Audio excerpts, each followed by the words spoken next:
It began in silence, the kind of silence that doesn't come from peace, but from disbelief. The scoreboard inside Belo Horizonte read something no one on earth had imagined possible. United States 1, England 0. The English players stood frozen, sweat-soaked and speechless, staring toward the field as if a cosmic error had been made. Across the pitch, a group of mostly unknown, semi-professional Americans ran in circles, shouting, crying, almost laughing at the absurdity of what they had just done. June 29, 1950, a day that seemed destined to be forgotten until it wasn't. The miracle on grass was not just a football match. It was the collapse of certainty, a clash between arrogance and heart, between the polished empire of the sport and a team that barely had uniforms that matched. For England, this was meant to be a coronation. For the United States, it was supposed to be a formality, a brief, polite appearance, at football's grandest stage before returning to a country that hardly noticed. Yet, in 90 minutes of chaos, sweat and willpower, everything changed. England, led by icons like Stanley Matthews and Billy Wright, came into the 1950 World Cup with the kind of confidence that bordered on destiny. They were the inventors of the game, after all, the nation that had taught the world how to play. Across Europe, they had crushed opponents with precision and grace. The press called them invincible. Some said they were simply too good to lose. And then came the Americans. A team patched together by coach William Jeffrey, a Scottish-born schoolteacher from Pennsylvania who had been coaxed out of retirement for one last impossible job. His players weren't stars. They weren't even professionals, not really. Frank Borghi, the goalkeeper, worked as an undertaker. Walter Barr was a schoolteacher. Joe Gaetjens, the man who would become immortal, washed dishes in a New York restaurant to pay for his college education. The odds were 500 to -1 against them. The English media joked that the match would be over by halftime. But destiny has a strange sense of humor. It all began with belief, or perhaps with disbelief. Coach William Jeffrey had been told, point blank, that this trip to Brazil would be little more than an exercise in endurance. His team had already lost to Spain. Their preparation was minimal, their fitness uneven, their tactics uncertain. The American players had met each other only weeks before the tournament, and yet Jeffrey's quiet resolve held the group together. "We're not here to be a punchline," he said to them on the eve of the match. "We're here to play football." Simple words, but they mattered. Across the Atlantic, the English were buoyed by national pride. This was their first official World Cup appearance, an opportunity to prove that. Their long isolation from FIFA competition had not dulled their brilliance. Stanley Matthews, the wizard of dribble, was their global superstar, though curiously he didn't start that day. The captain, Billy Wright, exuded calm authority.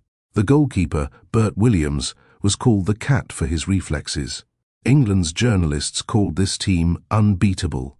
And that's precisely the problem with believing you can't lose. You stop imagining that you might. When the English bus rolled into the Estadio Independencia that morning, locals cheered politely, expecting a showcase. When the Americans arrived, the reaction was confused curiosity. "The United States has a football team," one Brazilian onlooker reportedly asked. The game began exactly as everyone predicted. Within minutes, England controlled possession with ease. They passed sharply, moved rhythmically, toyed with their opponents like a cat with a mouse, pass after pass, shot after shot.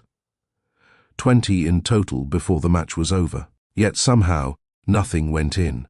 Every time a ball curved toward goal, there was Frank Borghi, diving, sprawling, improvising. He had none of the elegance of a professional, but he had heart, reflexes, and an unshakable calm. Each save tightened the Americans' belief. Then came the 38th minute. Walter Barr, pushing up from midfield, saw space on the right. He took a few strides, swung his leg, and sent a low, curling cross toward the English goal.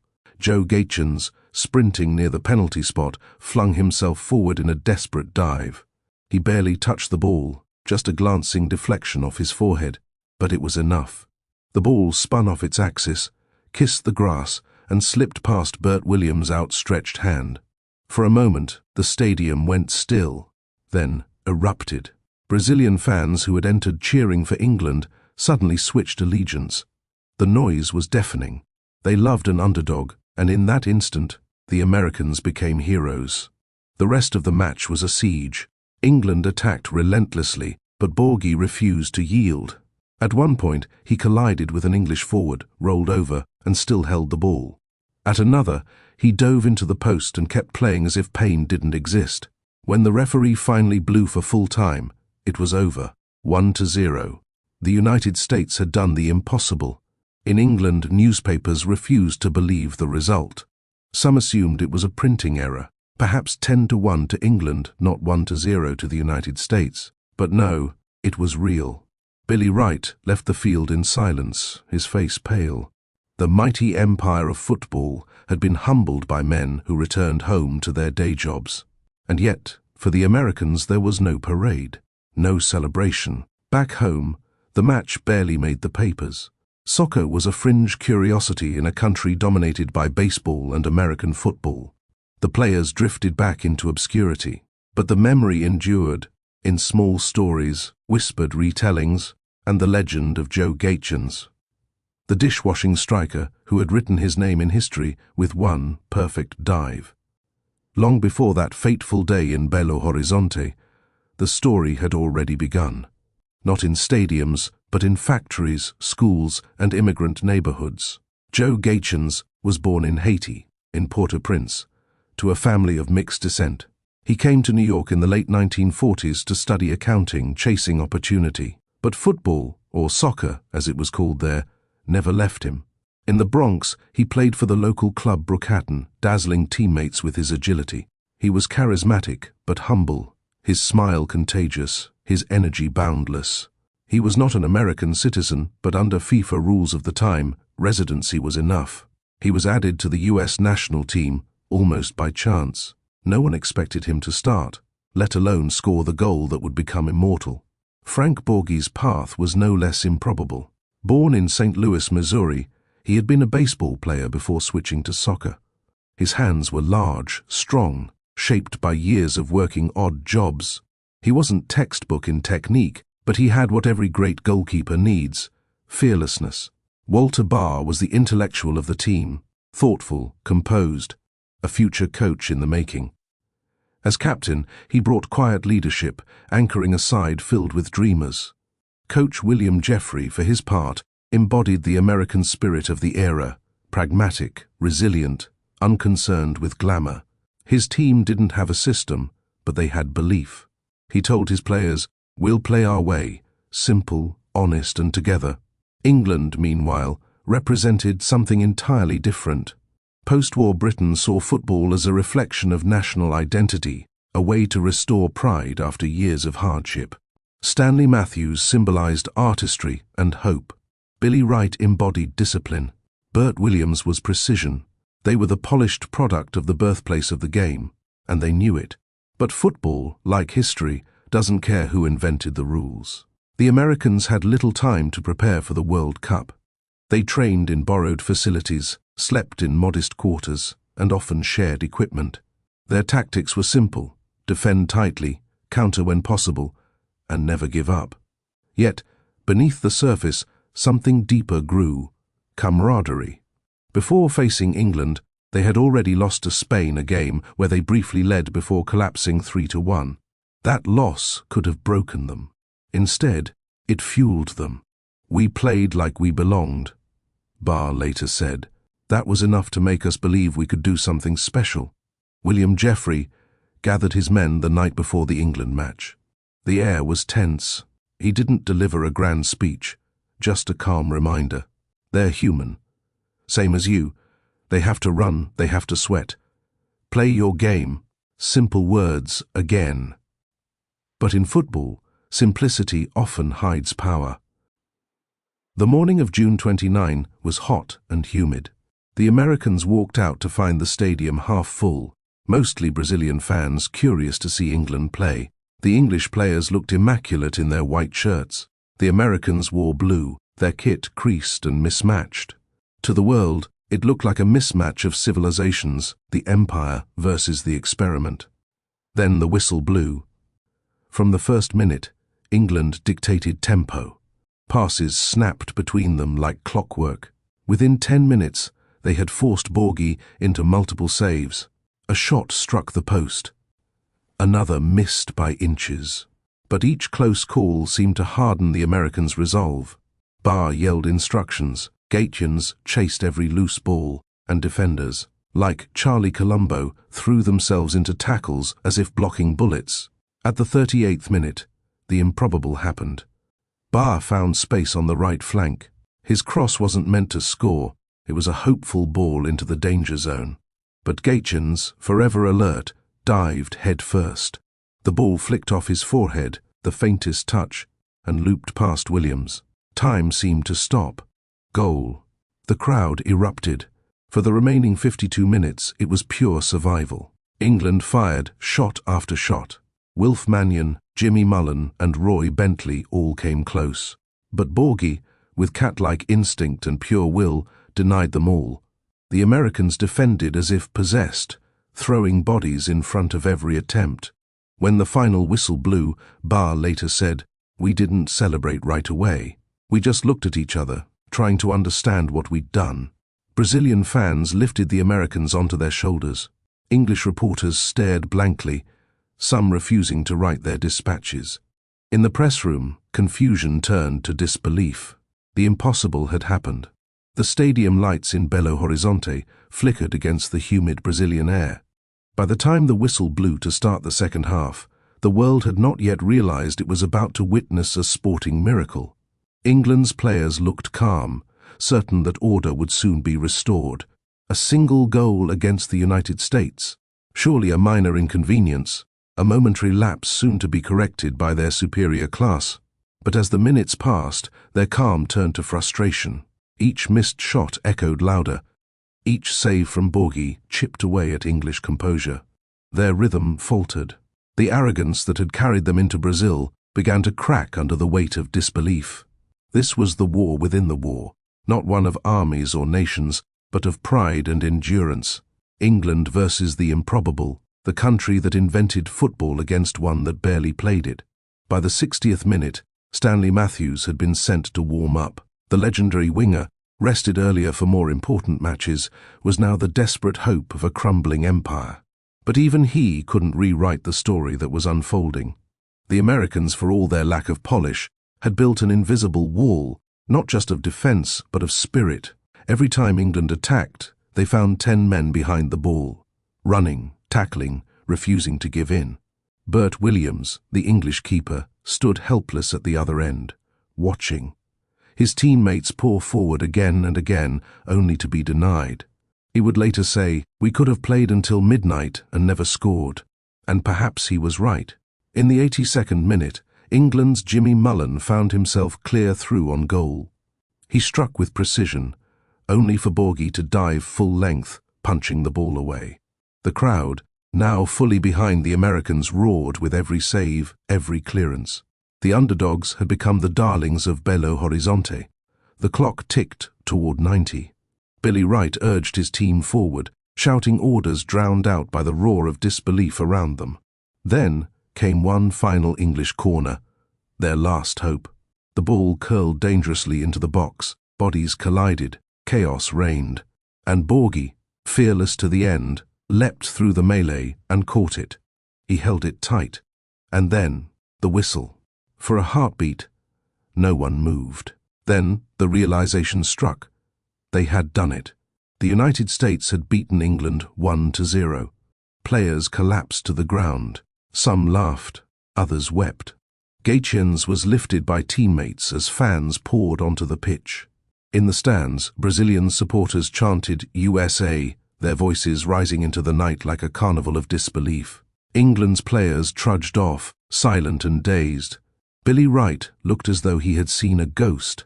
There was no shouting, no excuses, just silence. The kind that only comes from humiliation.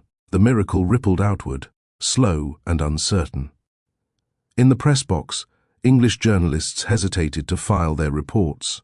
Some even sent corrections, assuming the scoreline must be reversed.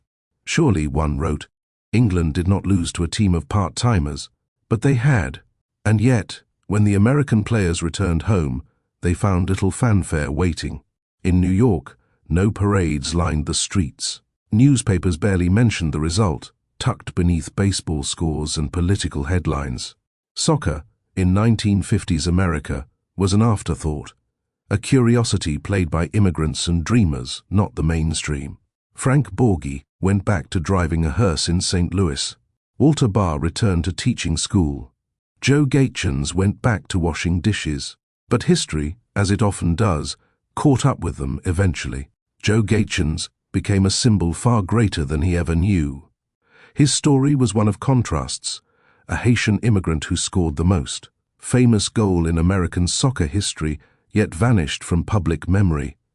After returning to Haiti in the 1950s, his life took a dark turn. Political unrest gripped the nation. In 1964, amid the turmoil of the Duvalier regime, Gaetjens was arrested and disappeared, never to be seen again. His body was never found, but his legend endured in photographs, in whispers, in the memory of that impossible day. In Belo Horizonte, when a man who washed dishes for a living humbled a sporting empire. Frank Borghi lived quietly in St. Louis for decades, occasionally invited to recount his memories of that game. He would smile modestly and say, "We just did what we could."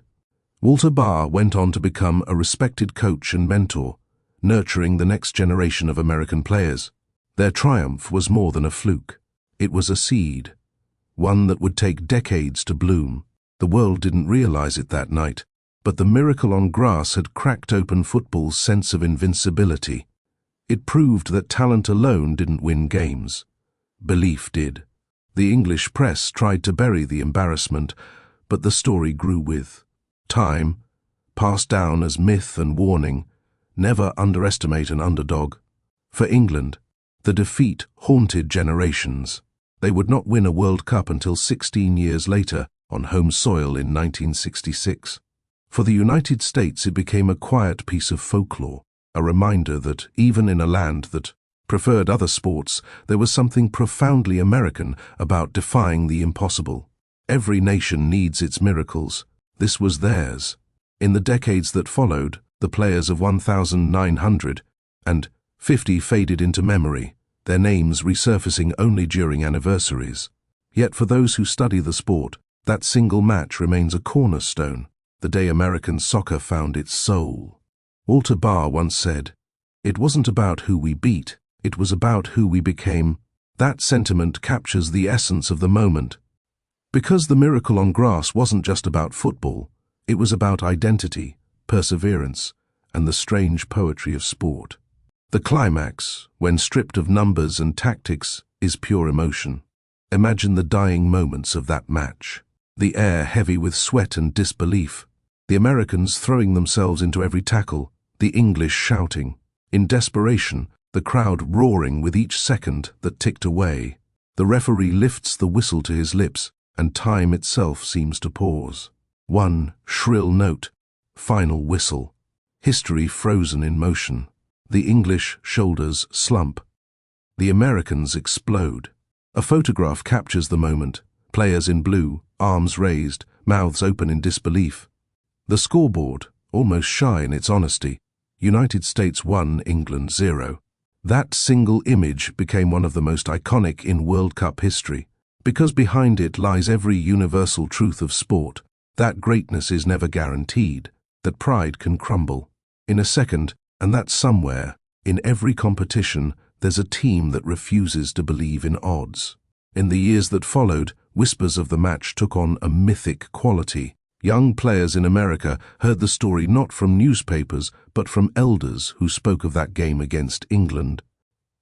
In England, it became a cautionary tale, proof that arrogance is the enemy of excellence. Over time, the miracle on grass grew larger than life. It became a metaphor for struggle, for courage, for the quiet power of belief. Legacy is a strange thing. Sometimes it arrives late, sometimes it arrives quietly, but it always arrives.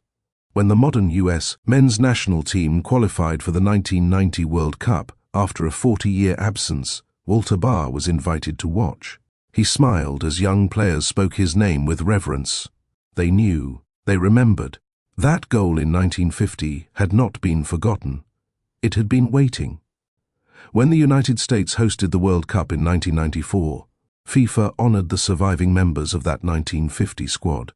They stood on the field as old men, humbled and proud. The cheers that day, decades late, were for them, for Borghi, for Barr, for Gaetjens, for the nameless believers who proved that anything is possible. The story of June 29, 1950, endures because it isn't about victory. It's about defiance.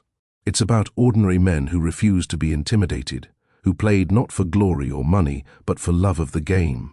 It reminds us that sport's greatest beauty lies in its unpredictability, the possibility that, for 90 minutes, the world can be rewritten. England came expecting a coronation. They left with a lesson. The United States came expecting nothing. They left with immortality, and somewhere in that dusty Brazilian stadium, in the echo of that final whistle, you can still hear the sound of disbelief turning into wonder, the sound of the impossible becoming real. 75 years later, the match still resonates. Every time the US faces a powerhouse opponent, every time a commentator mentions the spirit of 1950, that night in Belo Horizonte flickers alive again. Because miracles don't fade, they echo. The 1950 victory didn't just rewrite football history, it foreshadowed something larger, a belief that America could one day belong in the world's game. And though it would take generations, that belief, born from a single header by a man who washed dishes for a living, would become the foundation for everything that followed, from the rise of Major League Soccer to the modern World Cup dream. The final lesson: never mistake simplicity for weakness. Never confuse humility with defeat. Those Americans didn't outplay England, they outbelieved them. And sometimes, belief is the most powerful tactic of all.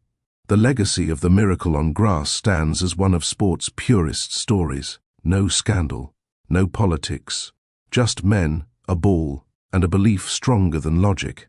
For Joe Gaetjens, it was immortality. For Walter Barr, it was proof of heart. For Frank Borghi, it was courage. For England, it was humility. For the world, it was a reminder that miracles do happen, not through magic, but through sheer human will. So, when you think of the giants of football, the Pelés, the Maradonas, the Messis, remember, too, the dishwasher from Haiti, the undertaker from Missouri, and the teacher from Pennsylvania. They didn't lift trophies or sign autographs. They lifted belief itself.